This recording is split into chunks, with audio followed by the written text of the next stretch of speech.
Honest J. Nowak. Coming at you live. Alright.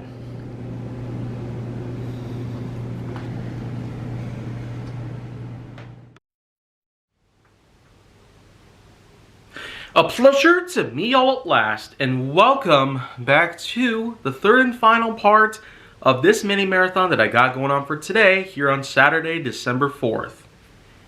What I'm going to be talking about specifically for this one is, well, royalties.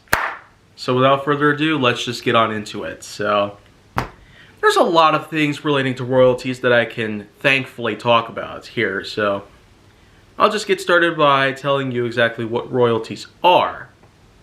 These are basically the hot way of saying that you have copyright ownership of a certain property.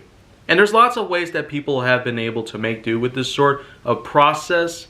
Having royalties can really be of usefulness, amongst many other things that have taken place, especially on the verge of keeping copyright infringement from taking place, especially since the Copyright Act of 1976 had been established.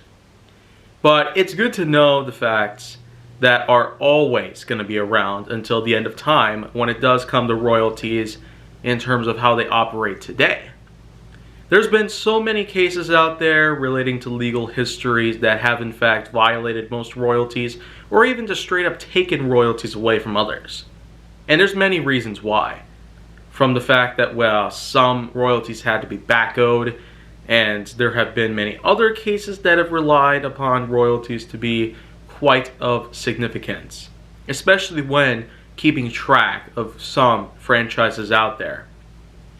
Now, of course, we all know exactly how many ownerships that Disney has been able to take in for the past 100 years. And I tell you, you got Disney themselves, the Walt Disney Company, and they were able to take on the likes of so many other companies within the past century alone. And I'll just go ahead and mention right off the bat, they've been able to take a hold of MGM Studios. That was one big thing that they managed to do throughout history.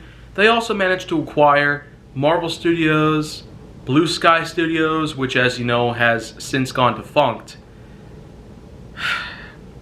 And not to mention Lucasfilm Limited, which, as you probably already know by now, has had exclusive ownership of franchises like Indiana Jones and Star Wars, just to name a few.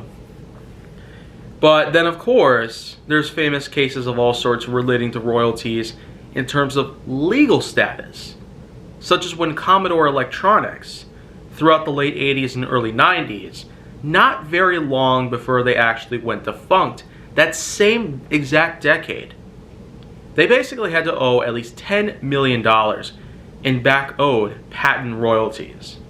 That's a lot of money when you really get down to it.